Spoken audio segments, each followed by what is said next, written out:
क्या है रामचरितमानस, क्या है इस ग्रंथ का रहस्य, क्या है ऐसा कुछ जिसे हर व्यक्ति को पढ़ना चाहिए, सुनना चाहिए, समझना चाहिए। आइए विश्लेषण में हमारे साथ जुड़िए। नमस्कार दर्शकों, मैं हूं अंकिता दुबे दर्शन, आप देख रहे हैं संगीत साहित्य मंच। एक बात है, देखिए मानस क्या है, जिसे गोस्वामी तुलसीदास जी लिखे हैं, उस ग्रंथ का नाम है रामचरितमानस। राम के चरित्र का संपूर्ण सरोवर, ऐसा सागर, ऐसा सरोवर, ऐसा कह लें ऐसा भिन्न चरित्र का ऐसा संगम, इसको जानकर सुनकर हर मनुष्य पाप ताप संताप से मुक्त हो जाता है। एक बात और जान लें, किसी ग्रंथ को सुनने पढ़ने से तब तक कुछ नहीं होता है जब तक हम उस पर चलने हेतु प्रयास न करें। आपको पता है, यथार्थ में रामचरितमानस एक मनोवैज्ञानिक ग्रंथ है। वो स्वामी तुलसीदास जी स्वयं एक बहुत बड़े मनोवैज्ञानिक थे। मूल रूपेण ये मानवीय प्रवृत्तियों का चित्रण है। इसमें तमाम पात्र आपको मिलेंगे।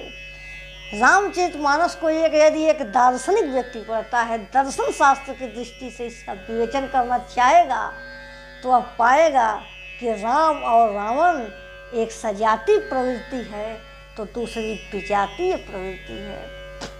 हर मनुष्य के अंदर रामत्व है, रावणत्व भी है। जहाँ रामत्व है वहीं रावणत्व है। जब रावणत्व का नाश होता है तभी रामत्व का उदय होता है।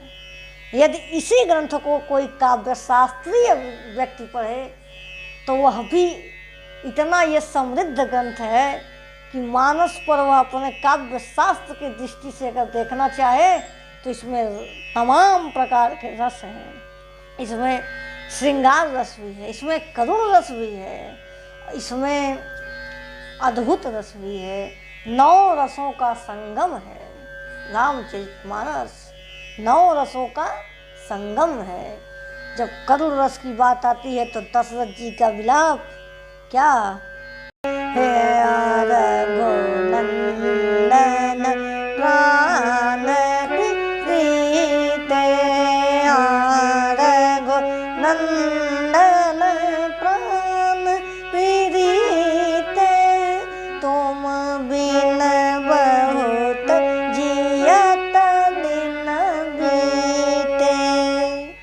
इस ग्रंथ में भयानक रस भी है। कैसे?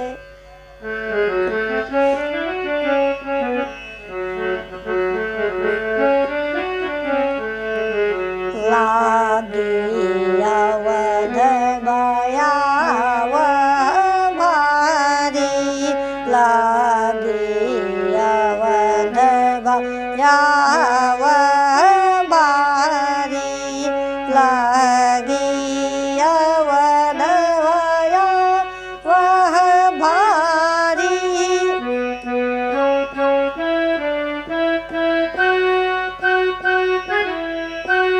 मानव काल रात्रि अंधियारी, लागी अवध भयावह भारी।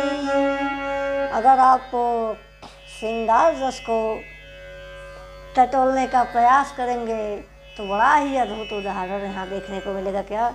लताओं रे तब सखी न लखाए, लताओं रे तब सखी न लखाए, श्यामल गौर किशोर सुहाए। ये श्रृंगार रस का उदाहरण है।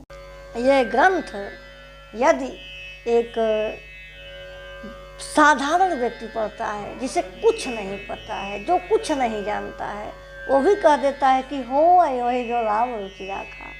परंतु यही ग्रंथ जब कोई प्रकांड विद्वान व्यक्ति पढ़ता है तो एक चौपाई में उलझ जाता है कि ढोल गंवार शुद्ध पसनारी, सकल ताड़ना के अधिकारी, तमाम चौपाइयों के अर्थ को नहीं जान पाता है। साधारण के लिए सरल और विद्वान के लिए जटिल, जिसका जैसा दृष्टि वैसा उसके लिए ये मानस की सृष्टि। जैसी जिसकी दृष्टि वैसे उसके लिए मानस की सृष्टि। जिसे प्रेम का दर्शन करना है वो मानस पढ़े, और जिसे केवल प्रदर्शन करना है उसके लिए भी मानस है, उसे भी रोजगार दे रहा है। हर रामायण गाने वाला व्यक्ति आज अपनी आजीविका चला रहा है, क्यों? मानस के कारण। तो जिसकी जैसी दृष्टि है उसके लिए ये ग्रंथ वैसा ही है, जैसी जिसकी दृष्टि वैसे उसके लिए मानस की सृष्टि। आप इसे काव्य शास्त्र की दृष्टि से पढ़ लें तो यहाँ तमाम प्रकार के रस छंद अलंकार पाएंगे, जिसमें उपमा अलंकार, रूपक, उत्प्रेक्षा तमाम अलंकार आप पा जाएंगे, और तमाम छंद भी पा जाएंगे, सोरठा, जौला, गीतिका, हरि गीतिका। इनको हम और विस्तार से बता सकते हैं कि किसमें कौन सा छंद है, कौन सा अलंकार है, कौन सा रस है, परंतु वीडियो बहुत लंबा हो जाएगा। यदि त्रोटक छंद का बात करें तो यह है, जय राम सदा सुख धाम हरे, जय राम सदा सुख धाम हरे, रघुनायक सायक चाप धरे, रघुनायक सायक चाप धरे, जय राम सदा सुख धाम हरे, जय राम सदा सुख धाम हरे, रघुनायक सायक चाप धरे, रघुनायक सायक चाप धरे। यदि आप इसे काव्य शास्त्र की दृष्टि से देखना चाहें तो भी ये ग्रंथ आपके लिए है। जो अभी आपने सुना उस रचना में त्रोटक छंद है, इसी प्रकार किसमें कौन सा छंद है, कौन सा रस है, कौन सा अलंकार है, हम आपको बता सकते हैं, परंतु वीडियो लंबा हो जाएगा और आप छोड़कर हट जाएंगे। सो जिसकी जैसी दृष्टि उसके लिए वैसे मानस की सृष्टि। अतः हर प्रकार के व्यक्ति के लिए ये ग्रंथ है। जिसकी जैसी क्षमता है, जिसकी जैसी दृष्टि है, जिसका जैसा विचार है, उस व्यक्ति के लिए वैसा ये ग्रंथ है। वो व्यक्ति इसको पढ़े, सुने, समझे, जितना इच्छा हो उतना पढ़े, सुने, समझे। और हर व्यक्ति के लिए मानस है। तो मानस क्या है? मानस एक मनोवैज्ञानिक अद्भुत रचना है, राम जी का सरोवर है, जिसमें राम के चरित्र की अद्भुत गंगा बह रही है। जिसको जितना प्यास लगे वो उतना गंगा जल से अपनी प्यास को बुझा ले। यही है मानस की सृष्टि और रामचरितमानस का रहस्य। सो दर्शकों, आप डेली रामचरितमानस पर वीडियो सुनेंगे। आशा करते हैं आप हमारी बात को समझे होंगे। बहुत बहुत धन्यवाद।